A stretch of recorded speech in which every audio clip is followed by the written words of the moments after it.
ಅಕ್ಕ ಕೇಳವ್ವ ನಾನೊಂದ ಕನಸ ಕಂಡೆ, ಅಕ್ಕ ಕೇಳವ್ವ ನಾನೊಂದ ಕನಸ ಕಂಡೆ, ನಾನೊಂದ ಕನಸ ಕಂಡೆ, ನಾನೊಂದ ಕನಸ ಕಂಡೆ, ಅಕ್ಕ ಕೇಳವ್ವ ನಾನೊಂದ ಕನಸ ಕಂಡೆ.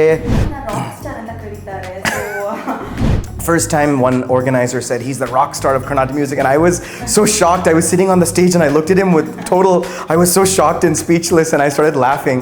Now I've heard it more often, so it still makes me laugh, but I think it's just because I'm being myself, that's all. ಭಾಷೆ, ಸಂಸ್ಕೃತಿ, ಸಂಪ್ರದಾಯ ಎಲ್ಲವನ್ನ ಕೂಡ ಮೀರಿ ಜನರು ಕನೆಕ್ಟ್ ಅಂದ್ರೆ ಒಬ್ಬರನ್ನೊಬ್ರು ಅರ್ಥ ಮಾಡ್ಕೊಳ್ತಾರೆ ಅಂತ ಹೇಳಿದ್ರೆ ಅದು ಸಂಗೀತದ ಮೂಲಕ. ಅದನ್ನು ಕೂಡ ಕರ್ನಾಟಕ ಮ್ಯೂಸಿಕ್ ನ ರಾಕ್ ಸ್ಟಾರ್ ಅಂತಲೇ ಕೂಡ ಈ ಒಬ್ಬರು ವ್ಯಕ್ತಿ ಫೇಮಸ್. ಸೊ ಮೈಸೂರಿನ ಅಳಿಯ ಅಂತ ಹೇಳಿ ಕೆಲವೊಂದಿಷ್ಟು ಜನ ಮೈಸೂರಿನ ಭಾಗದಲ್ಲಿ ಗುರುತಿಸ್ತಾರೆ. US ಕ್ಯಾಲಿಫೋರ್ನಿಯಾದಲ್ಲಿ ಬೆಳೆದ್ರೂ ಕೂಡ ಪ್ರತಿಯೊಂದು ಭಾಷೆಯನ್ನ ಪ್ರೀತಿಯಿಂದ ಕಲಿತು ಕನ್ನಡದ ಹಾಡುಗಳನ್ನ ಕೂಡ ಅಚ್ಚುಕಟ್ಟಾಗಿ ಯಾವುದೇ ತಪ್ಪಿಲ್ಲದೆ ಹಾಡುವಂತಹ ಒಂದು ಸಾಮರ್ಥ್ಯವನ್ನ ಕೂಡ ಹೊಂದಿದ್ದಾರೆ. 4 ವರ್ಷದ ವಯಸ್ಸಿನಲ್ಲೇ ಕೂಡ ಸಂಪ್ರದಾಯ ಸ್ಕೂಲ್ನಲ್ಲಿ ಮ್ಯೂಸಿಕ್ ಸ್ಕೂಲ್ನಲ್ಲಿ ತಮ್ಮ ಒಂದು ಸಂಗೀತದ ಕರಿಯರ್ ಅನ್ನ ಸ್ಟಾರ್ಟ್ ಮಾಡಿ ಇದೀಗ rock star of Karnataka music ಅಂತಾನೆ ಇವರು ಫೇಮಸ್. ಸಂದೀಪ್ ನಾರಾಯಣ್ ಅವರು ಇವತ್ತು ವಿಜಯವಾಣಿಯ ಈ ಒಂದು ನಮ್ಮ ಸ್ಪೆಷಲ್ ಶೋ ನಲ್ಲಿ ಜಾಯ್ನ್ ಆಗಿದ್ದಾರೆ. ಸೊ ಬನ್ನಿ ಅವ್ರನ್ನ ವೆಲ್ಕಮ್ ಮಾಡೋಣ. ಸಂದೀಪ್ ನಾರಾಯಣ್ ಅವರೇ, ವೆಲ್ಕಮ್ ಟು ದಿ ಶೋ. ಎಲ್ಲರಿಗೂ ನಮಸ್ಕಾರ. Thank you so much for having me on this. Thank you so much. Okay. So first and foremost, how is your life and how is things going on? It's fantastic, no complaints. I'm having a great time and performing, traveling, and doing what I love to do. So yeah, it's going great. Okay, I've heard that from 4 years you have been interested in music. So how is that possible? Well, I was born into a very musical family. And my mom was my first teacher. My mother, Shubha Narayan in Los Angeles. She has a music school even today, Sampradaya School of Music.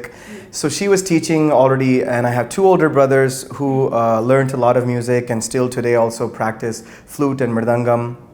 My father was organizing concerts from 1984. Which was the year I was born, incidentally. So from that year, we had so many musicians in the house. It was a very musical family, musical household that I was born into. So when I say I started learning at the age of 4, actually I was learning even before that, but not formally. But at the age of 4, I actually sat down with my mother and started formal lessons because my parents saw that I had some strong interest in music, and I was listening to her classes and I was humming the songs which she was teaching to other students. I would be humming them walking around the house. And my father would hear it and say, how does he know that? And my mom would say, I taught it yesterday to the students, so he heard that. So because of that, there was such a strong musical influence in the family and in the house. So that's when I really started formal training was, yes, at the age of 4 and a half. And I mean, yeah, just been going since then. Okay. So ವೀಕ್ಷಕರಿಗೆ ಒಂದು doubt ಇರ್ಬೋದು. ನಾನು ಹೇಳಿದೆ first ಅಲ್ಲೇ ಮೈಸೂರಿನ ಅಳಿಯ ಸನ್ನಿಲೋ ಅಂತ ಇವ್ರನ್ನ ಕರೀತಾರೆ ಅಂತ. ಯಾಕಾಗಿ ಇದನ್ನು ಹೇಳಿದೆ ಅಂತ ಹೇಳಿ, ಇವರು ಅದೇ ಫುಲ್ ಫಾರಿನ್ ಅಲ್ಲಿ ಲ್ಯಾಂಗ್ವೇಜ್ ತುಂಬಾ ಡಿಫ್ರೆಂಟ್ ಇದೆ, ಕನ್ನಡಿಗ ಹೌದಾ ಅಲ್ವಾ? ಸೊ ಈ ಕನೆಕ್ಷನ್ ಏನು ಅನ್ನೋ ಡೌಟ್ ಕೂಡ ನಿಮ್ಗೆ ಇರ್ಬೋದು. So Sandeep, what is the connection with Mysore? Well, I've had a long time connection with Mysore, just purely musical. I've been performing there for more than 10 years, and the people of Mysore are so warm and welcoming, especially for the classical arts, which is something you don't find everywhere you go, of course. It's something that is a little bit of a more niche audience, and so you don't know. But people in Mysore are such avid listeners. So that is my long-standing relationship. But then after I got married, my wife's family is from Mysore, so then it became even more close. And I started going to Mysore even more often. And when I go nowadays, also the organizers, they know, okay, so you'll be with your family anyway. No, that kind of like it's assumed. And then of course the people of Mysore they just became an extended family, and they started calling me. Some of them call me their son. Some say I'm the son-in-law of Mysore. So whatever it is, there's a very close, strong connection for me and Mysore. Okay, what is like day to day when you go to Mysore? What are the things you do? Which place you visit? Nowadays I go and I have a concert that day and I leave the next day many times. Okay. But I've seen the palace, I've seen Chamundi Hill, Chamundeshwari temple. We've seen most of those places. Nowadays when we go, we definitely like to visit family. So we visit my wife's family and have a good home cooked meal. That's something very special when we come to Mysore and have some of the family special recipes. What's your favorite South Indian? Chitrana. That's my favorite. They make it very, very nice in my wife's family. It's something different, and so I love that. So every time I come, they make it for me. Even if I just come for one quick lunch and I have a concert, I know that will be the food they serve for me for lunch, and I love it. It's fantastic. ನೋಡಿ ವೀಕ್ಷಕರೇ, ನಮ್ಮ ಪಕ್ಕ south Indian dishes ನ like ಮಾಡ್ತಾರೆ. So ಚಿತ್ರಾನ್ನ ತುಂಬಾ favourite ಅಂತೆ. ಹಾಗೆ ಮುಂದಕ್ಕೆ ಹೋಗೋದಾದ್ರೆ ಮ್ಯೂಸಿಕಲ್ ಜರ್ನಿ ಬಗ್ಗೆ ನೋಡೋದಾದ್ರೆ ಒಂದು ಭಾಷೆಯಲ್ಲಿ ನಾವು ಹಾಡೋದೇ ತುಂಬಾನೇ ಡಿಫಿಕಲ್ಟ್ ಆಗಿರುತ್ತೆ. ಸೊ ಸಾಕಷ್ಟು ಲ್ಯಾಂಗ್ವೇಜಸ್ ಇದೆ, ಅದು ಕೂಡ US ಅಲ್ಲಿ ಇಟ್ಕೊಂಡು ಕನ್ನಡವನ್ನ ಸ್ಪಷ್ಟವಾಗಿ ಹಾಡ್ತಾರೆ. ಅದ್ರ ಬಗ್ಗೆ ಕೇಳೋಣ. So how is it that you will so fluently sing in Kannada or Tamil? How is it possible? So our music is mostly an oral tradition from the start. We don't India is filled with so many languages, so we don't limit ourselves to only sing in one. If we did that, I would only be probably singing in Tamil because that's my native language, my mother tongue that my parents speak to me. But the thing is, from the start, day one, we learn compositions in Telugu, Sanskritam, Kannada, Tamil, all mixed. And we don't know at such a young age anyway that, okay, this is Kannada and this is Telugu. We're learning basically based on the sounds, based on the teachers' pronunciation and how they teach to us. And we might write it down. Like I used to always write fully in English, and even now most of my compositions are written in English. Kannada songs also will write it fully in English. I think it's better I write them in English than in Tamil because the pronunciation is better if I write in English. The process you're going, no? Do you feel it difficult? There's nothing difficult about it because anything which is related to music and something that I'm doing is part of the process that I enjoy. It sometimes can be time consuming, but it's not difficult in that sense. If it's something you love doing and it's part of my performance and it's part of my learning, then certainly not difficult. It's something that I enjoy doing. It's all part of it. But I do have to write down, like things like la, la, na, na, all of those things. Is it an a or an a? All of this I have to write down very meticulously so that when I'm learning, of course after that we memorize most of the compositions, but while learning we have to memorize the correct pronunciation. Otherwise, definitely later on it's more difficult to relearn and fix the pronunciation. So if we get it while learning, that's the best. Okay, ಸಾಮಾನ್ಯವಾಗಿ ಸಂದೀಪ್ ನಾರಾಯಣ್ ಅವರು ಅಂತ ಹೇಳಿ ಬಂದ್ರೆ ಸಾಕಷ್ಟು ನೀವು ವಿಡಿಯೋಗಳಲ್ಲಿ ಗಮನಿಸ್ತಾ ಇರ್ತೀವಿ. Isha foundation ಅಥವಾ ಈ ಆದಿಯೋಗಿ ಚಿಕ್ಕಬಳ್ಳಾಪುರದಲ್ಲಿ ಇದೆ. ಸೊ ಅಲ್ಲೆಲ್ಲ ಇವರು ಪರ್ಫಾರ್ಮೆನ್ಸ್ ಅನ್ನ ಮಾಡ್ತಾರೆ. ಸೊ ತುಂಬಾ ಸೂತಿಂಗ್ ಆಗಿರುತ್ತೆ. ಸೊ ಇದು ಒಂದು ಜನರ ರಿಕ್ವೆಸ್ಟ್ ಕೂಡ. So people are like requesting, we see the comment section always, let him sing Kannada song, more of Kannada anta. Yeah. So would you like to sing some of Oh, okay. Putting me on the spot. I'll just sing maybe one line of I think a popular song that I've sung recently also, but people keep on requesting. Couple of them, but more recently I sang one vachana. I've been learning some vachanas. ಅಕ್ಕ ಕೇಳವ ನಾನೊಂದ ಕನಸ ಕಂಡೆ, ಅಕ್ಕ ಕೇಳವ ನಾನೊಂದ ಕನಸ ಕಂಡೆ, ನಾನೊಂದ ಕನಸ ಕಂಡೆ, ನಾನೊಂದ ಕನಸ ಕಂಡೆ, ಅಕ್ಕ ಕೇಳವ ನಾನೊಂದ ಕನಸ ಕಂಡೆ. ಅಕ್ಕಿ ಅಡಕಿ ತೆಂಗಿನಕಾಯಿ, ಅಕ್ಕಿ ಅಡಕಿ ತೆಂಗಿನಕಾಯಿ, ಅಕ್ಕಿ ಅಡಕಿ ತೆಂಗಿನಕಾಯಿ ಕಂಡೆ ನವ ಕಂಡೇನವ ಕಂಡೇನವ ಕಂಡೇನವ, ಅಕ್ಕ ಕೇಳವ ನಾನೊಂದ ಕನಸ ಕಂಡೆ, ಅಕ್ಕ ಕೇಳವ ನಾನೊಂದ ಕನಸ ಕಂಡೆ. Okay, so really very nice. I enjoyed it a lot. Thank you. Okay. So ಇವಾಗ ಇವರನ್ನ ರಾಕ್ ಸ್ಟಾರ್ ಅಂತ ಕರೀತಾರೆ. ಸೊ ಈ ಕನ್ನಡನ ಇಷ್ಟು ಸ್ಪಷ್ಟವಾಗಿ ಹೇಳ್ತಾರೆ. So how do you feel when they call you rock star? It's such a funny thing. I don't know. I've not done anything that I think is like a rock star lifestyle or rock star-esque. I think probably just the way I speak because I have an American accent. I wear earrings like this, which is stuff I've done all my life. I got my ears pierced when I was 11 years old. And so since then, it's just something I'm into. I think more than anything, I'm just always being myself. And people are surprised because people have an idea of what a Carnatic musician should be like, of what any classical musician should be like, especially Carnatic musician from Chennai or from the south should be a certain way. I think that's just a stereotype, and I just ignore it, and I do whatever what I would do naturally. I dress how I want to dress. I speak how I speak. I don't try to put on any fake way of talking or acting or dressing That's not me. So whatever I do is genuine, and if it's wearing a kurta, it's because I want to wear a kurta. It's not because somebody told me I should. If I want to wear a t-shirt, it's because I want to. I think seeing all of these traits is something that was a little bit out of the box and a little bit different. So people kind of then started calling me rockstar of Carnatic music. It got announced even in few concerts. One was like 6-7 years back, and I didn't know. First time one organizer said he's the rock star of Carnatic music, and I was so shocked. I was sitting on the stage and I looked at him I was so shocked and speechless, and I started laughing. Now I've heard it more often, so it still makes me laugh, but I think it's just because I'm being myself, that's all. Okay. So ಇವಾಗ ಮೈಸೂರ್ ಎಲ್ಲ travel ಮಾಡಿದಿರಿ. ಕರ್ನಾಟಕದ ಬೇರೆ ಬೇರೆ, I mean, which places other than Mysore you have been visited in Karnataka? So probably the most often I'm in Bangalore. So Bengaluru is like most often I come probably once a month even, and it's become sort of Bangalore, Mysore. Bengaluru ಏನು ಇಷ್ಟ?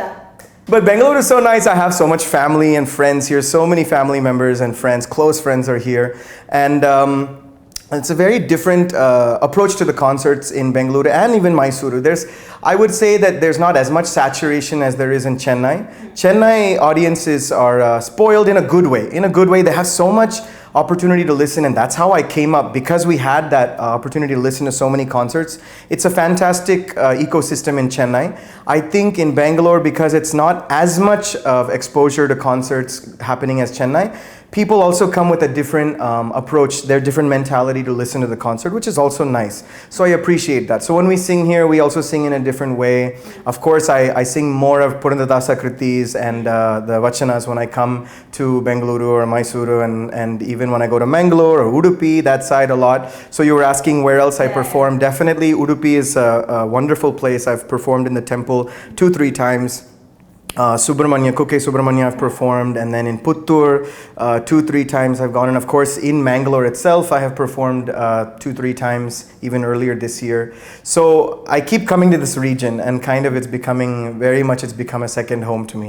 I know the highways also, because very often we travel by road, so even the highways going through Madikeri, Coorg region I've gone few times. I've even gone on my motorcycle to a concert in Puttur. I think 2 years back. We rode the motorcycle from Bangalore through Madikeri, went for the concert, and then rode back the next day. So I've been experiencing a lot of different sides of Karnataka, different ways. Okay. So you have been staying in California and you're in India also. What difference ansate? What is the difference you see? In what way? Music, lifestyle, daily life, music. Music and lifestyle. See, musically, I came to India in 2006, was when I moved permanently. Before that, I had spent 1 year in 1997. I spent 1 year, which was totally different. I was 11 years old, and then I was going back and forth, schooling in the US and my music studies in India. So that was very different in that time, and I used to feel at that time, oh, India does not have this type of food or restaurant, or I'm not getting the English movies as quickly, and I'm not able to go shopping for those things. But then with time, India has grown so fast that we have everything that's there, and maybe some even more things sometimes, which is so fantastic in itself. So that is not something I feel anymore. And I think by the time I moved in 2006 already, it was so different, and the lifestyle here was so progressive, and we had gotten so many of these things which we consider day-to-day, amenities in the US, but they were luxuries here. Now here also they've become so easily accessible, and the comforts we have. Musically, though, there was an ecosystem, especially at that time, which I could only find in Chennai. That just complete. I can go to my music teacher's house every day. I can walk 10 minutes, it's there. I can walk another 5 minutes and go and listen to concerts. I can just be sitting at home and practice, and nobody's gonna, knock on the door and say, complain about the noise. Neighbors would all tell me, oh, I heard your practice yesterday. I like this song, that song. I mean, that sort of thing only happens probably if you're in India. So all of this happening in the same place. And if somebody calls me and says, tomorrow can you sing a concert? I'm ready. I'm there. So yes, I can go at the drop of a hat. That's something I could only get in Chennai. Nowadays, you see, even that in many ways, it's kind of, because the world is becoming smaller and smaller. You have musicians who are spending 6 months in the US, or they're going to Australia or UK for 1 month. And you don't even need to be in India. You don't have to be in Chennai for that long of a period of time anymore. But at that time I had to be for my training and to be accessible and to be in that sort of environment and everything. But nowadays you find there's not a whole lot of difference. People are managing a lot of these things from wherever they are. But I will say that nowadays I actually prefer to live in India. Okay. So even when I go back to California, I go back, of course, my parents still live there, my brother is living there, and so many friends. But after a week or 2 weeks, I kind of get a little bored, and I like my lifestyle in India, just the daily life. Something is always happening, and I do kind of prefer to be in India these days, which my friends and my family find so surprising. Career ಅಂತ ಬಂದರೆ Karnataka music ಅಥವಾ ಯಾವುದೇ music ನೀವು upgrade ಆಗಬೇಕು ಅಂತ ಹೇಳಿದ್ರೆ ಸಾಕಷ್ಟು effort ಹಾಕಬೇಕು, ಅಥವಾ ಕೆಲವರು ಈ ಫೀಲ್ಡನ್ನು ಚೂಸ್ ಮಾಡೋದ ಬೇಡವಾ, ಅಥವಾ ಯಾವ ರೀತಿ ಇದು ಮುಂದೆ ನಮ್ಮನ್ನು ಎಷ್ಟು ಎತ್ತರಕ್ಕೆ ಕರ್ಕೊಂಡು ಹೋಗ್ಬೋದು. ಯಂಗ್ಸ್ಟರ್ಸ್ ಒಂದು ಕ್ವಶನಲ್ಲಿ ಇರ್ತಾರೆ. ಸೊ ಅವರಿಗೆಲ್ಲ ನೀವು what would you say to the young generation to upgrade in this Carnatic music, or what efforts should they actually put on? See, this is a question I get a lot. One good thing is definitely these days I see more and more young people coming to the concerts, which I'm so happy about. I mean, that needs to happen, and parents also encouraging in a nice way.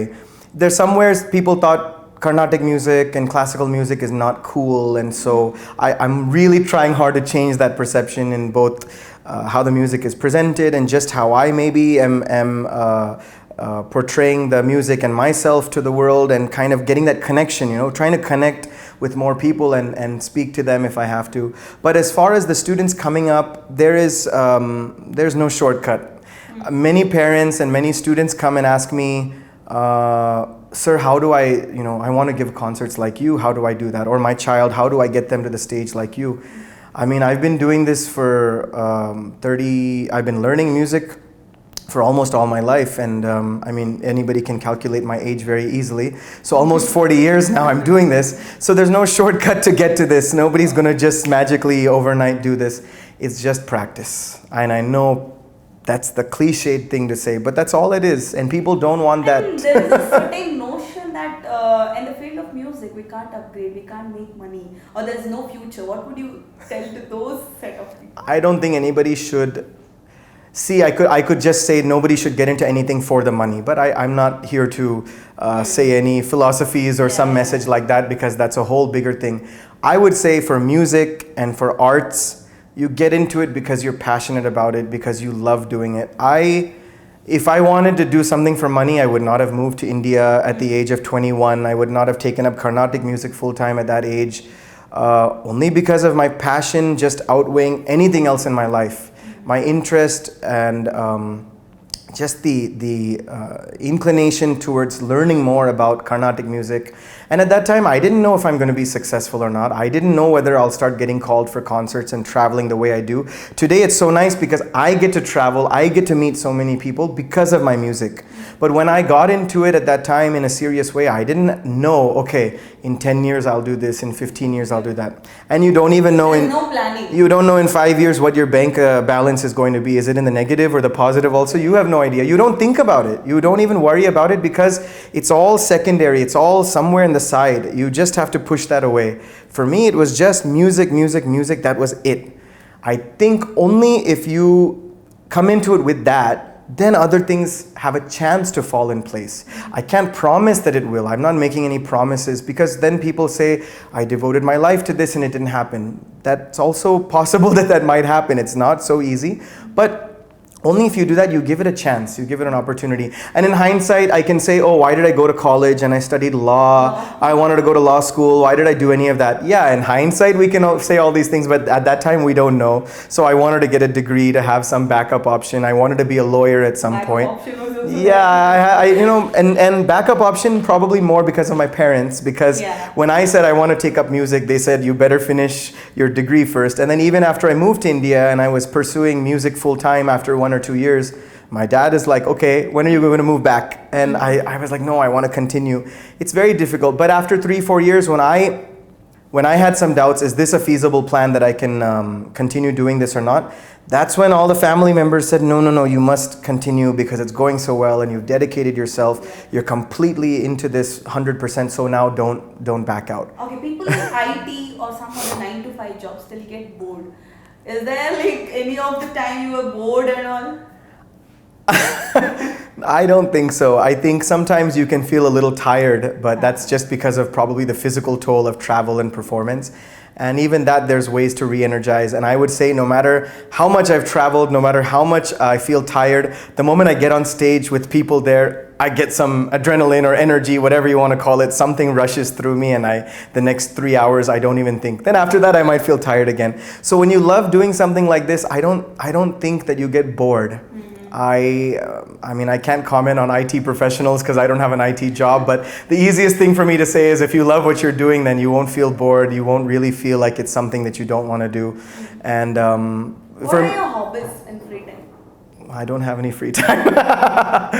Hobbies. We used to do some leisure travel. Me and my wife used to go on holidays where we'll go scuba diving and a lot of things. We'll, maybe go on some treks and hikes.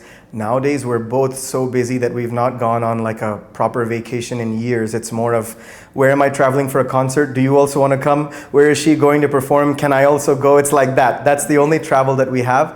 Otherwise, I just watch movies and I watch TV shows whenever I have some time. And now IPL is going on, so I've been watching IPL. I'm not a big cricket person because I didn't grow up with it, but IPL is something that's nice. Favorite player? Yeah. I have to say Dhoni, of course. Oh. Come on, who else? And I'm from Chennai, so Super Kings, CSK fan. Now I lost a few. Now I lost a few viewers. I know. I'm sorry. Okay. So ಇವಾಗ ಸಂದೀಪ್ ನಾರಾಯಣ್ ಅವರು ಅಂತ ಹೇಳಿ ನೀವೆಲ್ಲಾದ್ರೂ Google ಮಾಡಿದ್ರೆ ಅಥವಾ YouTube ಅಲ್ಲಿ random ಆಗಿ type ಮಾಡಿ ಏನಾದ್ರೂ ಸರ್ಚ್ ಮಾಡ್ತಾ ಇದ್ರೆ ಸೊ ಫಸ್ಟ್ ನಾನು ಇಂಪ್ರೆಸ್ ಆಗಿದ್ದು, ನನಗೆ ಇಷ್ಟ ಆಗಿದ್ದು ಸಾಂಗ್ ಅಂತ ಹೇಳಿದ್ರೆ so Chandrachuda Shivashankara Parvati song. So this is my personal request. Yeah. Can you please sing few like? Sure. This is another one. I was mentioning earlier probably two of the most popular Kannada songs I sing. Yeah. One was Akka Kelava and the other is Chandrachuda. Chandrachuda Shivashankara Parvati ರಮಣ ನಿನಗೆ ನಮೋ ನಮೋ. ಚಂದ್ರಚೂಡ ಶಿವಶಂಕರ ಪಾರ್ವತಿ ರಮಣ ನಿನಗೆ ನಮೋ ನಮೋ.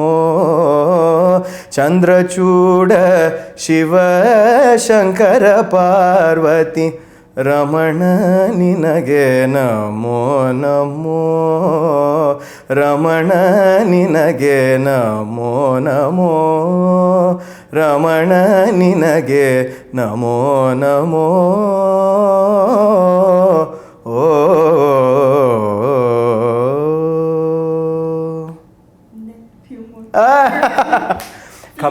Come to the concert. Come to the concert. Then I'll sing the full song for you.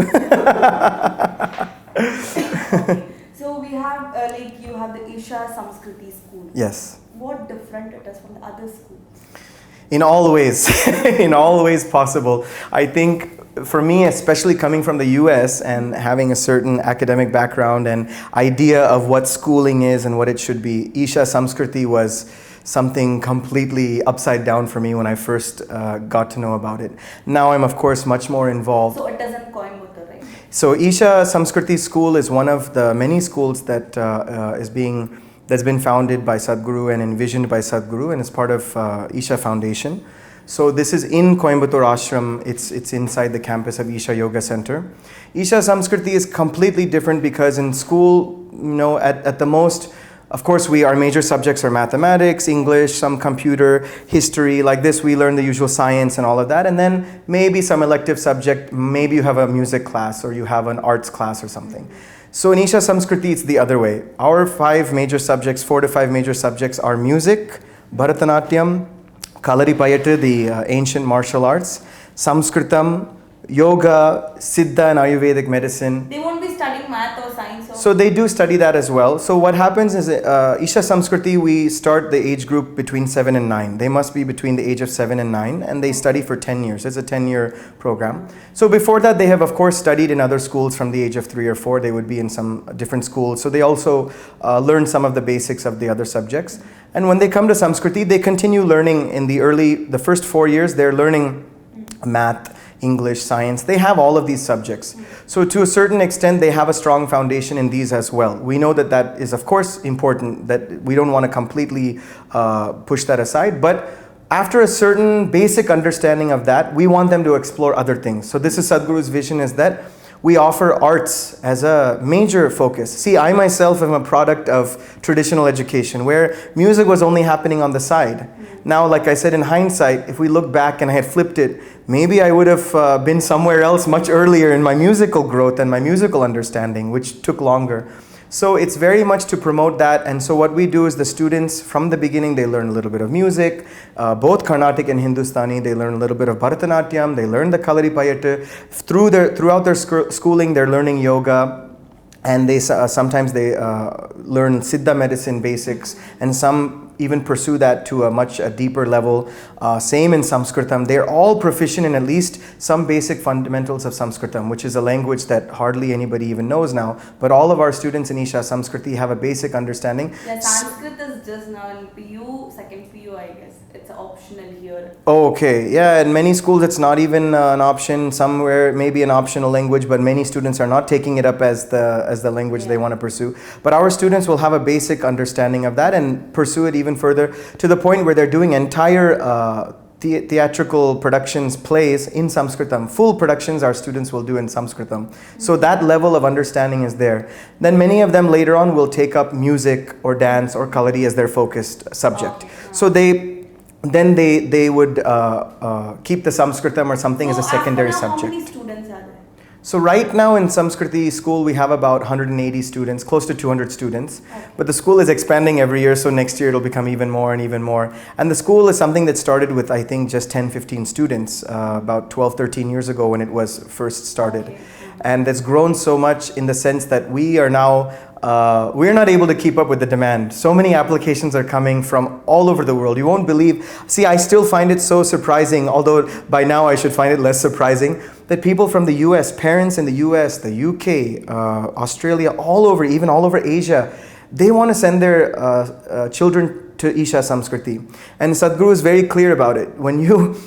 When you leave Isha Samskriti, you don't get any degree, diploma, nothing. No paper, no certificate, nothing. So he says you're not ready for the university, you're ready for the universe. This is the idea behind Isha Samskriti. So for me it was so new, but now that I'm involved in a much more deeper way, because I'm also heading up the music department in Isha Samskriti, I realized that it's just transforming children, and they go through a period where they're actually going through different sadhana in their yoga and their meditation, and it's something so amazing at a certain age where the rest of us probably were just outside playing or wasting time or watching some TV or something. These children are so amazing, the way they grasp things, the way they're able to perform, the learning, and then they also teach others. And we have something called Project Samskriti now, which is an online platform where they're teaching Bharatanatyam, Kalaripayattu, and some simple chants as well as songs, both from Carnatic and Hindustani, and some vachanas, some tevaram.